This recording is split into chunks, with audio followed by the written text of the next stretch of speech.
Darren. How's it going, buddy? Great, and yourself there, Eric. I could not be better. Thanks for asking, buddy. Well, my pleasure here. And your new movie, Inside the Rain, is coming out in May. How long has it been done for? Have you been able to see it? I have seen the trailer, and I've seen the first 20 minutes of it. Oh, good for you, man. Well, Inside the Rain, as you know, stars Rosie Perez and Aaron Fisher. Now, Aaron Fisher, this cat, he wrote and directed it. And it's a love story where one of the couple is diagnosed as bipolar. And what Aaron is doing with this is he's removing the shame. And we've heard from countless people who've seen all these screenings that they feel represented by it. They feel understood for the very first time. So I'm so happy because when he offered me this movie, you know, it was a fun little part that was easy to play for me. But that's not why I said yes to it. I said yes because of the subject matter. Because, you know, this part, quite frankly, I didn't have time for, and I've also played this part before. But the subject matter was so valuable that I wanted to be a part of this movie, and I'm so glad I did. And how long has it been done for? And I ask that because some films are done 2 years in advance, and other films, you know, the release date pretty much is going to happen in this date, and now we have to make a movie. Yeah, we got through this movie I got through my part in it about 6-8 weeks ago. Yeah. And and I think I'm the last person to a shoot because of my weird schedule. Had you met Aaron before making this film? Oh, sure. When I read a script, we got together, and I told him what I thought, and I said, you know, what do you want to see from me? What do you expect from me? And he told me, and he made great sense. He knew what he was doing, so I was happy to stay on board. And when people are making movies, some actors have to focus entirely on that project. But when I look at your IMDb page, you have more credits than I think any other artist I've ever interviewed before. Are you able to focus on multiple projects at once when you have to get into such an in-depth role like this? Well, I am, but I am only because I have a great group around me who take good care of me. Headed by my wife, who's also my manager, Eliza Roberts. And I read script. I have two script readers. One reads two comedies, you know, one reads dramas, and they give me synopsises. And if I like the synopsis, I will read the script. And I love the synopsis. I read the script. I called Aaron, and we met, and we liked each other. And I realized he was a bit of a genius, and that he was going to be a real movie maker.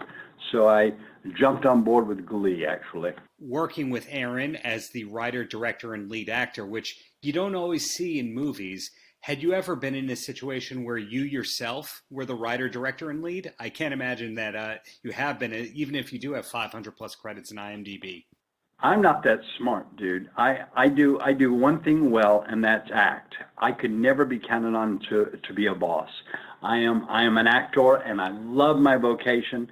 I've been asked to direct maybe 300 things. I mean, every day I'm asked to direct something. I don't want to be a director. I love my headache. But you do want to be a writer, I assume. Writing, I like rewriting. I'm not actually smart enough to be a writer, but when I'm into a character, I can make him the dialogue go real tight to his personality, like his clothes. So that's the only place I write is I alter dialogue so it just comes out of the mouth of the character more easily. But I am not a writer, I'm not a director, but I am an actor. And bringing up that filmography again, it doesn't look like work ever slowed down for you. Is that the case? What happened was, I was a mainstream movie star, you know, one movie a year, that's all they allow you to make, blah, blah, blah. And then came HD, and my wife said, oh, weird things happening. They took our medium film, and they gave us HD, so everybody can afford a camera.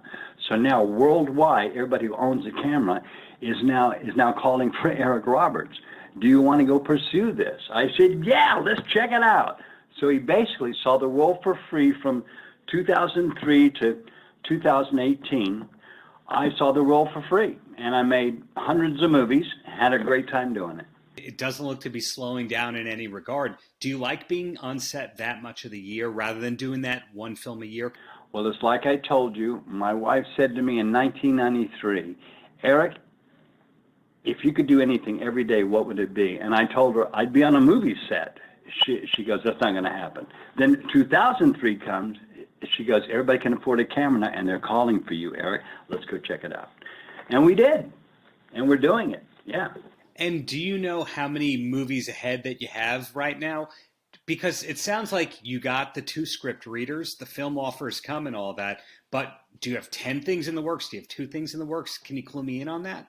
You know what? I don't count, but it's more than half a dozen things in the works that are in pre.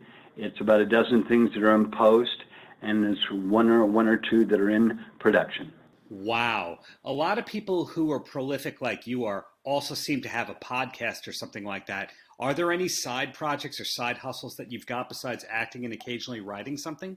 No. The only representation I have outside myself is my brilliant actress daughter Emma and my brilliant singing songwriting stepson Keaton Simons and my chef Morgan Simons. They're my 2 stepkids.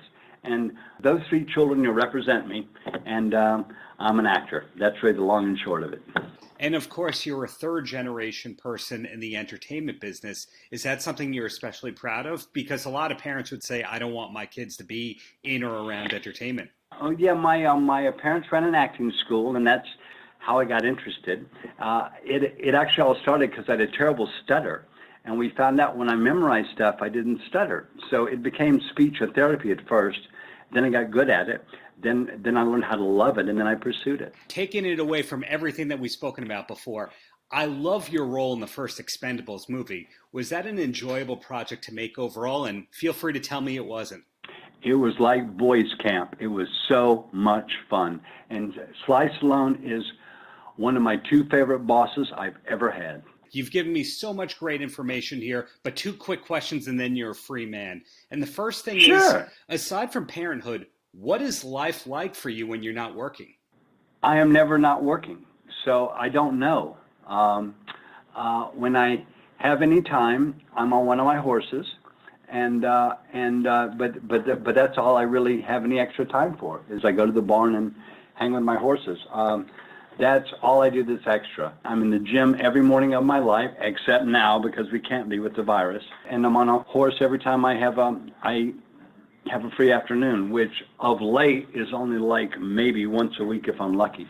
Interesting lifestyle. I'm not complaining. I love my life so much. I am so lucky, and I know it. Right. So besides seeing Inside the Rain and that everybody should see Inside the Rain when it's out, any last words for the kids? The only thing I can say to anybody who ever wants to be in show business, my only word of advice is treat everybody like they're going to be your boss next week, because in show business they might be. Well, thank you so much for your time. Really appreciate it, and looking forward to seeing the rest of the movie. Have a great day, buddy. Thanks for the interview. Paltrocast.